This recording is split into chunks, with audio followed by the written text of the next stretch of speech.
Many people who've been involved with internal control audits are familiar with the Coso framework.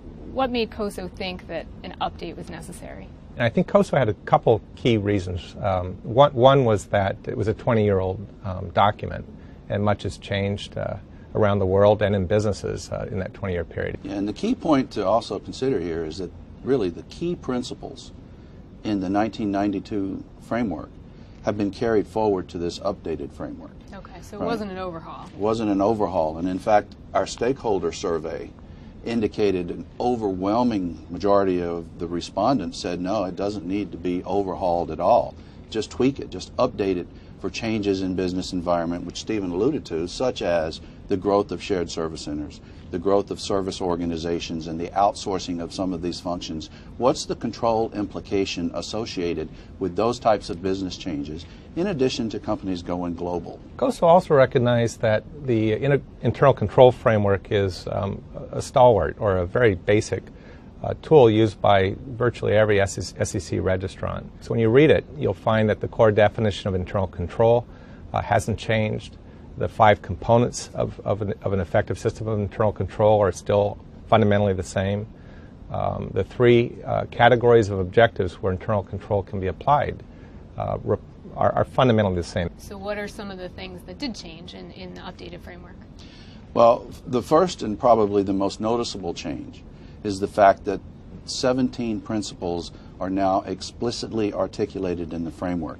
And those principles were implicit in the 92 framework. The requirements for an effective system of internal control now require that each of these 17 principles be present and functioning, across the business. So this updated framework, companies have to put it into place right away. When do they have to go live with this framework? Do they have to go live with this framework?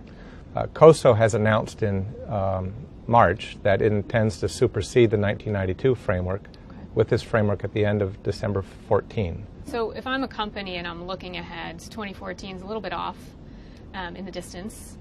Is there something I should be doing now? Talking to large caps and small caps in the public realm, we found that if they understood the 92 framework, it should not be a significant hurdle in terms of the amount of time to assess how their existing system of internal control aligns with the updated framework.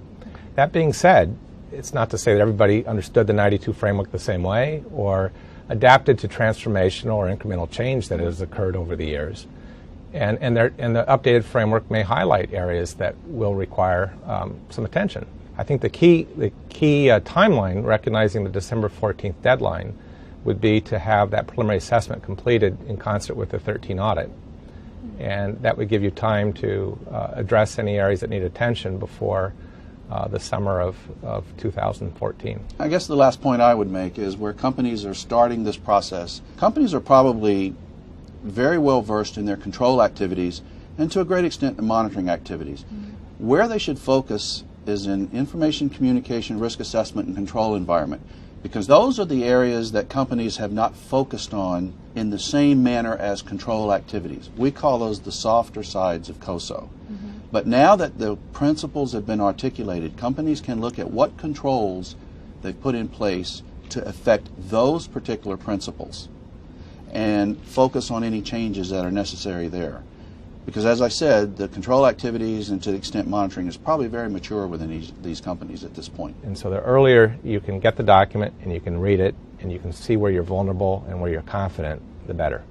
It gives you more time to address any areas that need attention.